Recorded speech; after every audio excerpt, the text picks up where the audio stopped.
Vamos a continuar ahora con el video. Vamos a ver síndrome coronario, pero ahora ya hemos visto la fisiopatología como tal, la lesión, y ahora vemos angina estable, inestable y el manejo del infarto agudo sin elevación y con elevación del segmento ST. Bien, en la presentación de los síndromes coronarios vamos a encontrar síndromes coronarios crónicos y síndromes coronarios agudos. Bien, dentro de los crónicos, como ya vimos, la última guía que sacaron los españoles, la Sociedad Europea de Cardiología, nos hablaban de la angina estable, que le cambiaron el nombre a síndrome coronario crónico. Y en los agudos vamos a encontrar dos entidades, ¿no? Bien, la angina estable, que es el síndrome coronario crónico, tenemos la angina inestable, el síndrome coronario sin elevación del segmento ST y el síndrome coronario con elevación del segmento ST. Son clasificaciones electrocardiográficas y esos son los nombres. Ya no hay infarto Q, infarto no Q, esas cosas olvídense porque ya no se utilizan, están del siglo pasado. Bien, ok, la angina estable, ¿qué cosas caracterizan a una angina estable? Vemos esta pared del miocardio. Fíjense acá, vamos a encontrar que tenemos el endocardio y afuera el epicardio, ¿sí? Bien, el ventrículo obviamente que está cerca del endocardio y acá tenemos el vasito. ¿Qué sucede en la angina estable? Vimos que hay una placa. Esta placa, generalmente la angina estable puede tener placas estables, ¿sí? Por eso tardan tanto en diagnosticarse, que pueden producir unos 90%, hasta que finalmente hay 90% de oclusión, algunos libros 80%, recién me produce angina. Y por lo general, pero no todas las veces, generalmente son placas estables. Entonces, cada vez que el paciente haga ejercicio, fíjate cómo el endocardio, el tercio más íntimo, va a empezar a producir un proceso de isquemia y le va a doler al paciente recién en la angina estable. En cambio, en la angina inestable, fíjate, ¿qué es lo que la caracteriza? En la angina inestable vamos a tener un pequeño trombo, pero esta placa ya está erosionada, esta placa está muy inflamada, tiene un centro necrolipídico muy inflamado, por lo tanto puede romperse. Y aquí las proteínas de los macrófagos pueden facilitar este proceso. Y además las fuerzas de cizallamiento también pueden facilitar este proceso de ruptura de placa. Fíjate, acá vamos a ver que el endocardio va a sufrir un proceso de isquemia, ¿sí? Entonces el paciente, el dolor ya no se le va a pasar como cuando se le pasaba en la angina estable, porque el paciente deja de hacer ejercicio, no, porque aquí el trombo está creciendo y el trombo está produciendo un proceso de isquemia. Entonces el endocardio ya se empieza a isquemiar. En cambio, en el síndrome coronario sin elevación del segmento ST, vamos a encontrar que el proceso isquémico ahora va a ser más grande, porque acá la placa ateromatosa se ha roto por completo, ¿sí? Se está formando el trombo y por lo general aquí ya se forma el trombo blanco, el trombo de plaquetas. Aquí el oxígeno todavía puede pasar, pero ya es muy reducido el flujo para pasar. Y definitivamente este paciente, el dolor sí se le va a permanecer. Va a haber alteraciones electrocardiográficas, todo. Entonces, ¿qué sucede en el infarto sin elevación del segmento ST? Ya hay un infarto subendocárdico. ¿Ok? Y lo que está afuera, los 2/3 de miocardio para afuera, están en un proceso isquémico porque obviamente no están irrigándose. ¿Quién sufre más? Como vimos en la sístole y en la diástole hace un rato. Vimos quién sufre más es el endocardio, porque a ese lugar le llega muy poca irrigación. Bien, ¿qué pasa en el infarto con elevación del segmento ST?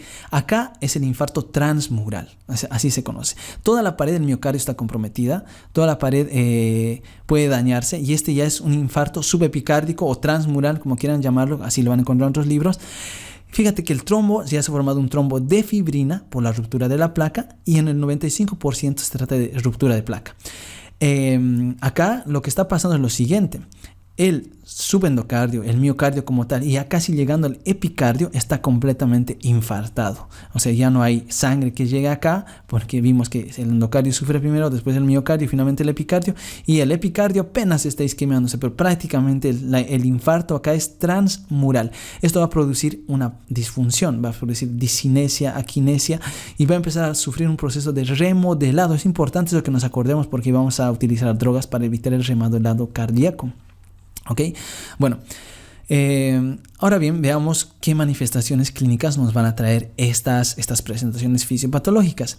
Fíjate acá que tenemos este paciente que puede moverse, todo, nos va a dar una angina típica. La angina típica se caracteriza por tres cosas. Se desencadena por el esfuerzo, cede al reposo, o puede ser también a la administración de nitroglicerina. Y bueno, la tercera, que es importantísima, es que es un dolor típico irradiado a pecho, a hombro izquierdo. La angina atípica solo cumple 2 de estas 3 características. Esto nosotros lo conocemos como la angina estable. Estable porque va a desaparecer en el tiempo, no dura, ¿ok?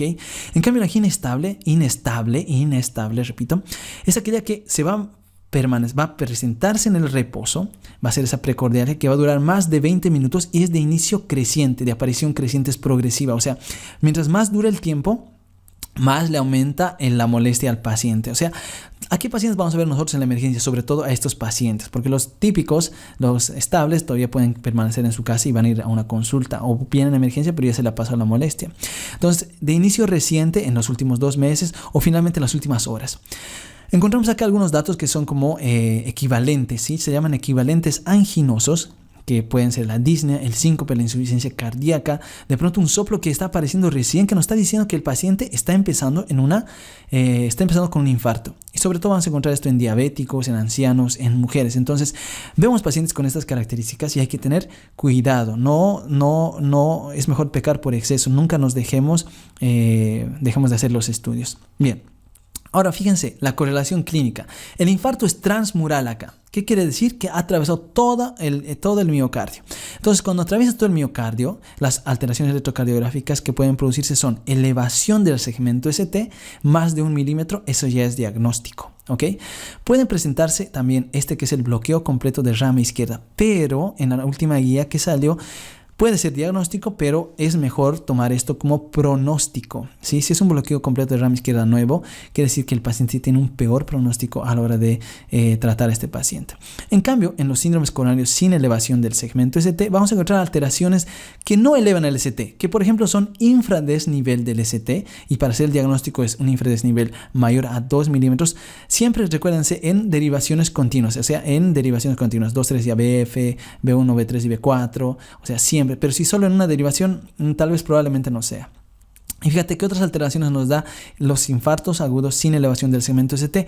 Modificaciones de la onda T, T picudas, T invertidas, que nos pueden estar hablando de que hay un proceso isquémico en el paciente en ese momento. ¿Ok? Bueno, y ahora para encontrar un poco más de la correlación clínica, fácil. Este paciente que tiene un infarto transmural seguramente va a estar liberando biomarcadores, o sea, troponinas, mioglobina, CKMB. Entonces, obviamente tiene troponinas positivas. El paciente con síndrome coronario sin elevación del segmento ST que tenga troponinas positivas entra dentro de este cuadro. Y la angina inestable es aquel que tiene alteraciones electrocardiográficas, pero no tiene troponinas positivas. Eso nos va a ayudar a la hora de hacer el diagnóstico laboratorial. Ok, entonces ya tenemos qué caracteriza a los síndromes agudos. Veamos un ratito, antes de meternos de lleno a los agudos, un poquito de los síndromes coronarios crónicos. La angina estable, que es dentro de las 6 formas de presentación, la vamos a estudiar por 6 pasos. El primer paso es ver los signos y síntomas. El segundo paso es hacerle un estudio básico de todos los laboratorios básicos que nos ayudan a estudiar y descartar, por ejemplo, diabetes.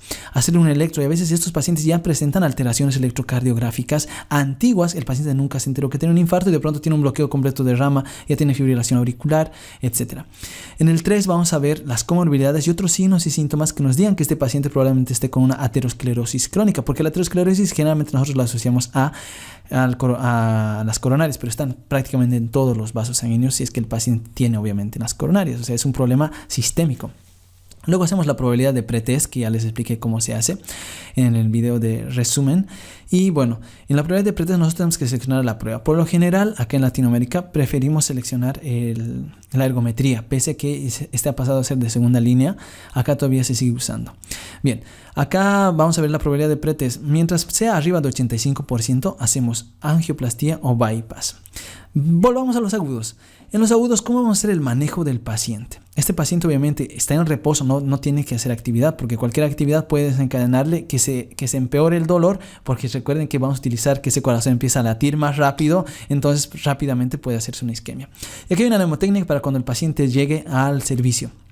Movex. Lo monitorizamos, le colocamos un oxígeno si lo requiere, ¿sí? Recuerden que no a todos damos oxígeno, le colocamos una vía y le hacemos exámenes complementarios, electrocardiograma, enzimas, le pedimos un perfil de coagulación, etc. Y en el manejo inicial hay una mnemotecnia para recordarlo. Igual, no es obligatorio hacerle esto a los pacientes, tenemos que discriminar qué pacientes sí van a ir bien con esto y qué pacientes no. Morfina, oxígeno, si satura menor al 95%, NTG solo a los infartos de cara anterior y lateral. Y esto lo podemos dar de manera sublingual por un spray o dinitrato de isosorbida, por ejemplo, que se utiliza acá en la Argentina. La aspirina es importante. Dos cosas que no podemos no dar a los pacientes: aspirina y clopidogrel, doble antiagregación, 300 miligramos de aspirina y 450 de clopidogrel. Por favor, nunca se olviden eso, porque aunque no le des morfina, no le des oxígeno y no le des NTG, definitivamente la aspirina y el clopidogrel le van a salvar la vida, ¿ok? Esa es la que sí o sí tenemos que dar.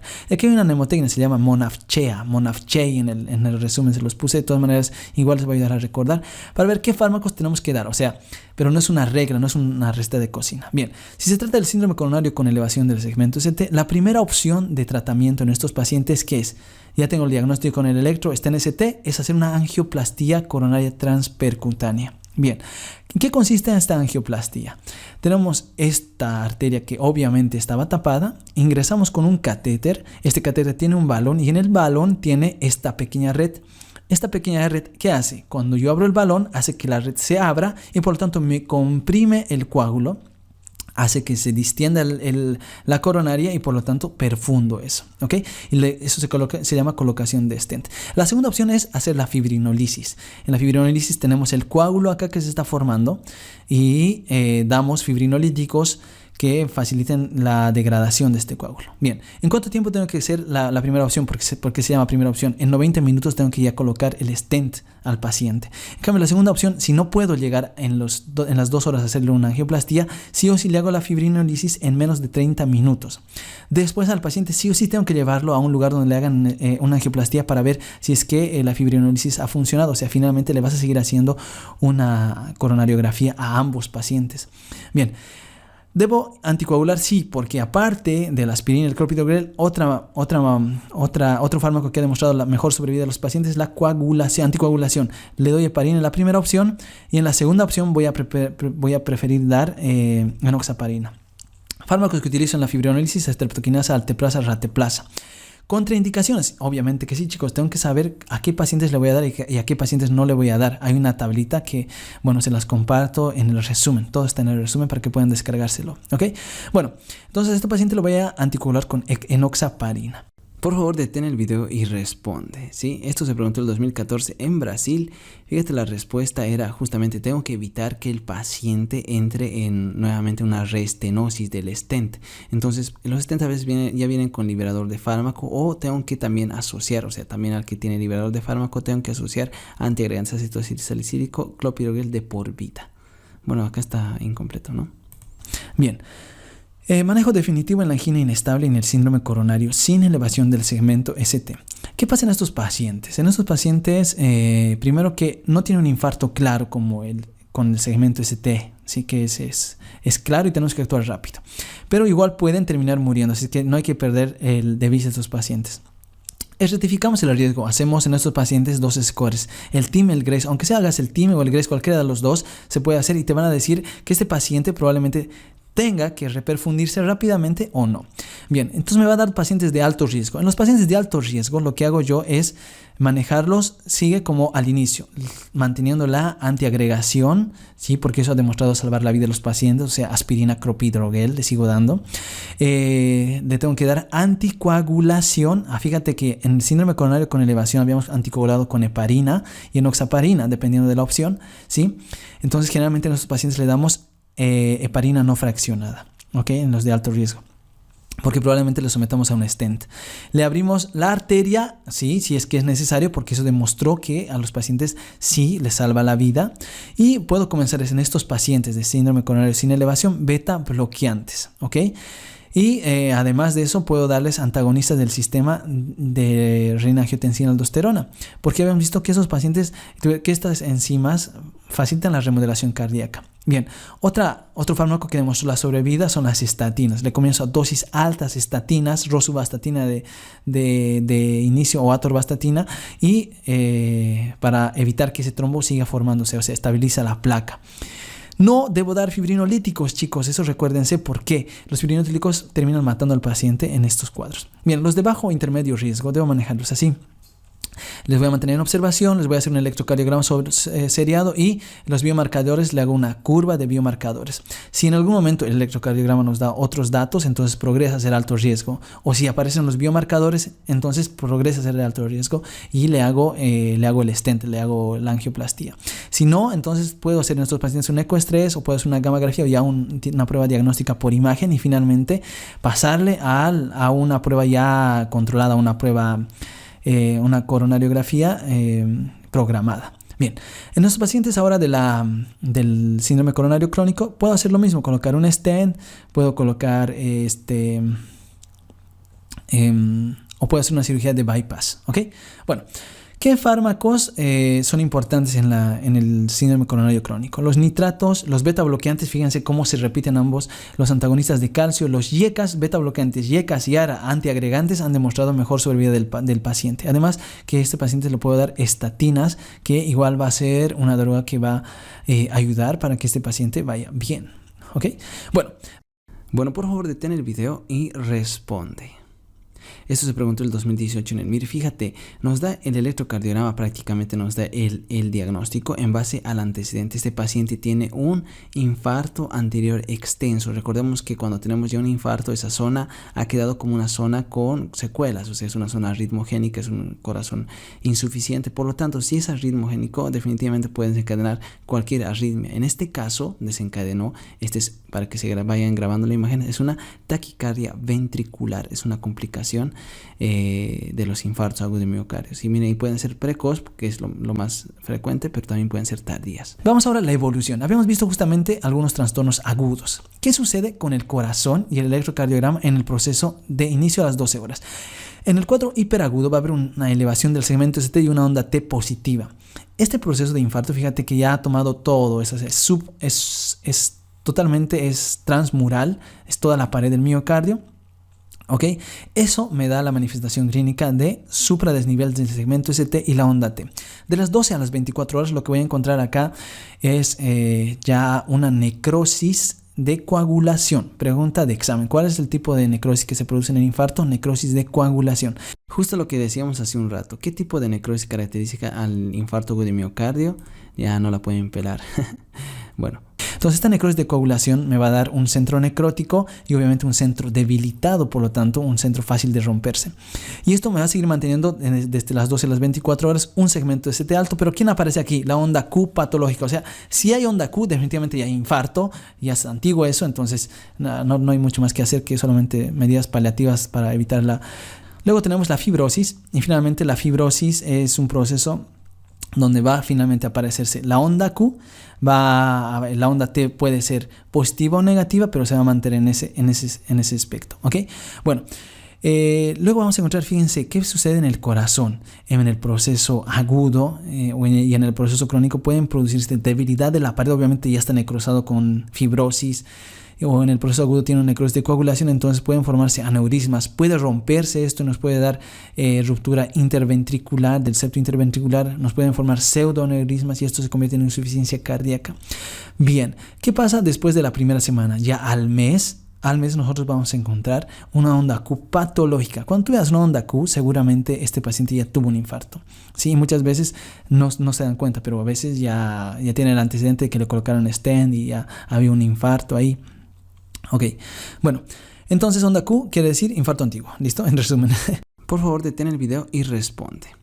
Es una pregunta clásica, sí, pero no por el diagnóstico del infarto agudo de miocardio, sino por la interacción que puede haber entre este fármaco que se llama inhibidor de las 5-fosfodiesterasa. Sí, este paciente ha tomado dentro de las 24 horas. Entonces, definitivamente acá no voy a dar nitratos porque ambos se potencian y pueden producir hipotensión severa, complicando más el infarto y alterando el sistema, causando hipoperfusión cerebral. Entonces, mucho cuidado con esta preguntita que puede venir así, un quilombo, y solamente saber que era esa la respuesta. Bueno, vamos a ver ahora un poquito de los fármacos. Fíjate que tenemos aquí el sistema cardiovascular, arriba los pulmones, abajo la circulación sistémica y bueno, los factores que pueden empeorar la circulación sistémica. ¿Qué cosas yo tengo que tratar en un paciente con infarto? Sí, para vernos un poquito de los fármacos. ¿Debo dar fármacos antiagregantes? Sí. ¿Cuáles son, por ejemplo? Aspirina y clopidogrel para evitar que se vaya formando o para proteger a este paciente de que se forme un trombo si es que en el momento se rompe esa placa. Cuando se rompe la placa, esto va a favorecer un proceso protrombótico, es un estado protrombótico. El paciente es procoagulante. Por lo tanto, si es procoagulante, definitivamente tengo que evitar eso con anticoagulantes. Las estatinas de manera crónica han demostrado bajar los niveles de LDL y subir los niveles de HDL, pero también pueden tener un efecto pleiotrópico y nos estabilizan la placa y nos protegen al paciente, ¿ok? Bien, por el otro lado, este corazón que está sufriendo tanto como tú cuando te dejó tu ex, no mentira, puede producir una frecuencia cardíaca elevada, gasto de oxígeno elevado. Entonces los beta bloqueantes evitan que el corazón gaste mucho oxígeno, que se dispare la frecuencia cardíaca. Y bien, finalmente los YECAs y los ARAs van a evitar que ese corazón se remodele por las diferentes isquemias, microisquemias que esté sufriendo, y va a disminuir la tensión de los vasos sanguíneos, por lo tanto va a disminuir la tensión de la pared. Entonces los beta bloqueantes y los antagonistas de calcio también se pueden usar con el mismo fin de bajar la función del miocardio para que no consuma mucho oxígeno. Y en el proceso agudo, los nitratos y la morfina dijimos que nos pueden servir para hacer vasodilatación, sobre todo vasodilatación coronaria, vasodilatación de las arterias, de las venas que llegan al corazón. Bien, amigos, muchas gracias a todos. Acá les dejo la bibliografía. Quiero agradecer a toda la gente que me sigue en Patreon, de verdad son lo mejor que hay, y gracias a ustedes este canal sigue en pie. Y bueno, si tú quieres ayudarme en Patreon, pues descárgate esta presentación, abajo te dejo todo. Esto ha sido todo, amigos. Chao, chao, chao, chao.